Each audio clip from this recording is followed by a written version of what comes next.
We've spoken with filmmaker Dennis Lynch before on 710 KURV. I do believe that the first documentary has a similar name, They Come to America. We welcome back to the show Dennis Michael Lynch on News Talk 710 KURV. How you doing, Dennis? Sergio, how are you, man? So this is number 2 in an installment, right? This is They Come to America 2, The Cost of Amnesty. Yeah, in fact, the first, I think we spoke about, I don't know how many, almost a year ago. It was. At this time, yeah, and wow, what a journey I had since I last spoke to you. In fact, you were my first interview to be Oh, what an honor. Well, yeah, good. yeah. And it's been a wild ride since then. I mean, Sergio, what took place was that although I was packing out theaters for our debut when we were, we had to rent those theaters. And we had hundreds of people outside the theater who couldn't get in, and yet the media wouldn't cover the story. Hollywood would not accept the film. I got turned down by every film festival. So I had to go across country and do this self-distribution sort of method.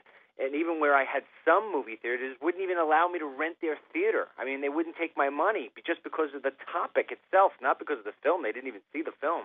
And so as I was touring the country, I decided, you know what, the truth about this topic is really not getting out. So the first film, I went at it as that truth-seeking novice who didn't understand anything about the topic and was trying to come away with some answers. And I went from being a filmmaker to a concerned citizen by the time I was done with that. And They Come to America 2, and I say with all humility, I don't think you'll ever see another documentary like it, specifically about this topic. I know what the truth is, and I went out with my camera, and one of those cameras were a set of very highly sophisticated, high-def sunglass cameras. So I had a high-def camera embedded inside the sunglasses. You couldn't tell if they were in there. And I went into very, very dangerous spots, a lot of them down by where you are, along the Rio. I worked with the Border Patrol, catching 60 and 70 people at a time, some of them being from the Middle East. The things I found, things I saw, Sergio, and this film, this could be the silver bullet to actually destroying that immigration reform bill. But just it needs to get the press. If it doesn't get the press, it will just float away. Is that the objective? Is that what you hope comes about as a result of providing this new documentary? Absolutely, absolutely, and I'll tell you why. In fact, in the documentary, you'll see I go face to face with Marco Rubio. The immigration debate somehow has morphed into a anti-Latino, anti-Hispanic debate, which is just absolutely absurd. And I addressed that in the very beginning of the film. I mean, you introduced me by talking about the Boston bombings. The Boston bombings last week. Did you hear the word Latino said one time? Mm-mm. No. So this isn't about anti-Latino. This is about anti-terrorist, anti-drug dealer, anti-job market falling off the cliff. The way that bill is constructed right now, first of all, we don't need a bill. What we need is enforcement. We have all these. The hard work has already been done. We just need enforcement. But if you look at where we are in terms of a country and where we are in terms of how it is that we address the law and the rule of law, we've just let it go to the wayside. It's almost like the wild, wild west. And if this immigration reform passes, there's two things I'm highly concerned about, and I've witnessed this firsthand, Sergio. Number one is that we have extremely dangerous people in this country right now, and we'll be giving them documentation to come and go as they want. And number two, as they please. I mean, look what they're talking about this guy, one guy going back over to Russia. I mean, we don't know what he did in those 6 months. Not only documentation, but don't forget also food stamps. Yeah, well, that was my second part. Sergio, you'll see in this film, I actually go and I do what the politicians should do. I go on the unemployment line. I go down in South Carolina where when you go there an hour before it opens, there are 200 people standing on line. And so when I went on that line, I took the tact of saying, you know what, I'm going to pretend like I'm one of the people who want these entitlements. And people were getting pissed at me. They were upset. They're like, hey, you're part of the problem. Then I revealed to them that I was a filmmaker and what I was really trying to do. And they're grabbing my hand, Sergio, and they're saying, please don't stop. Nobody's listening to us. If they put 11 million plus people into the workforce, we will never get a job. We don't want to be on this unemployment line. And what was I getting that from? I was getting that from whites, women, blacks, Latinos, Asians. It was a whole melting pot on that unemployment line. And all of the people, I'd say that 90 to 95% of them were attracted to me like a magnet. And they were all just spilling out. One college-educated person said, Dennis, I can't get a job at Wendy's because I don't speak Spanish and I'm overqualified. I can't pay my bills. Okay. Where was that? What market was that? Just curious. Where were you? South Carolina. In South Carolina, of all places. Wow. In the first documentary that you produced, They Come to America, you had an eclectic mix of illegal immigrants, people working, law enforcement, employers, right, politicians. Yeah. Is it also a mix of that type of those people that you interviewed This one's a little different than that, Sergio. I'll tell you what. If people liked They Come to America, they're going to love They Come to America too. In this one, like I said, I use those spy glasses. So in a lot of cases, you're hearing Border Patrol agents and seeing Border Patrol agents, although I block out their faces, telling the truth about what's really happening to this country. So if the first one was sort of like that educational documentary, this is the one that says everything you're hearing, all the rhetoric from Obama and Napolitano and the Gang of Eight, here's the proof in the pudding in the visual form that you need, that it's absolute BS that what you're hearing out of those people. And I got very credible people in the film. I got, because I deal with terrorism a lot, and I have Mayor Rudy Giuliani, and I got Congressman Peter King, and the former Attorney General from Arizona, Terry Goddard. So I went a step further, trying to really get it where there were some credible voices telling you what's going on in Washington. I'll give you something that would pertain really well to the people that are listening to you. Okay. Maybe you guys know about this, but I can tell you the rest of the country does not, but they will with this film. President Obama, on the State of the Union, stated that his biggest concern was a cyber 9/11. And the cyber 9/11, these people want to shut down our grids and they want to shut down our airports. And, I mean, it would be catastrophic on many levels. But Americans don't realize that because you can't see a cyber 9/11. A bomb doesn't go off, So he knows that it's our greatest concern. So I asked Congressman Peter King, who's been in Congress for 22 years and has been leading the committees on counterterrorism.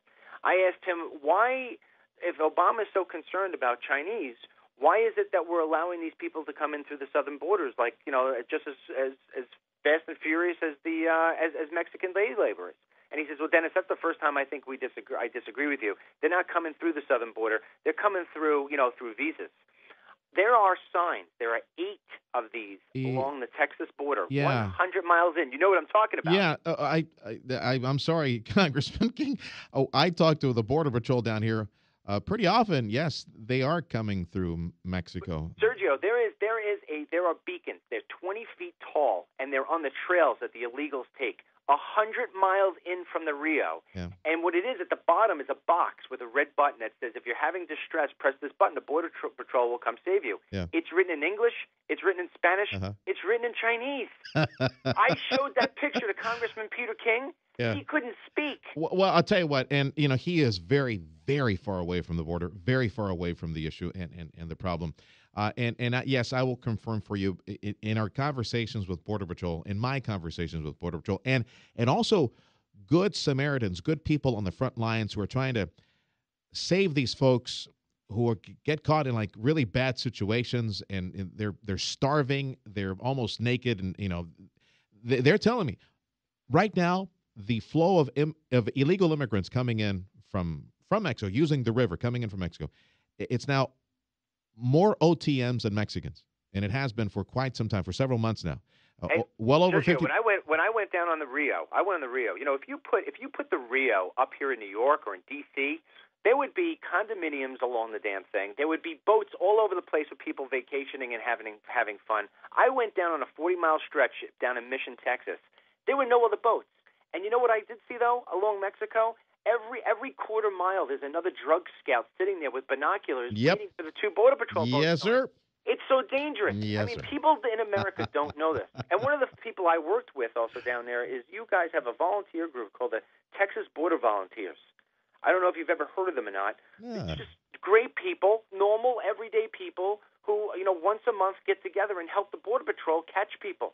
If Sergio, we're catching 60, 70, 80 people 100 miles in.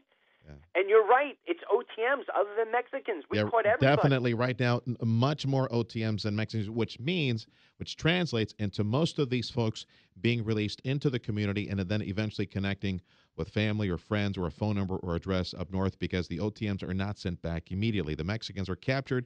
They're lateraled over to San Diego from here, and they're released into Mexico. The San Diego people are lateraled back to the valley and thrown into Mexico from here. In other words, to try to discourage them, supposedly trying to discourage them from coming back immediately, but it's a mess. It is expensive. It's huge. No one is concentrating on the real problem right now. This talk about comprehensive immigration reform is not even touching this issue. Okay, so tell me that you're setting up more reviews and showings of your movie right now somewhere out there. Where do you get a schedule? Yeah. Well, first of all, unfortunately, Sergio, I've learned the hard way that Hollywood will not put my films into movie theaters, so I have to do self-distribution. So people, I'm promising, if you see this documentary, it's one of those where you just say, finally, somebody's really showing everything we need to see. So if they go to theycometoamerica.com, they could either watch it online or they could buy the DVD.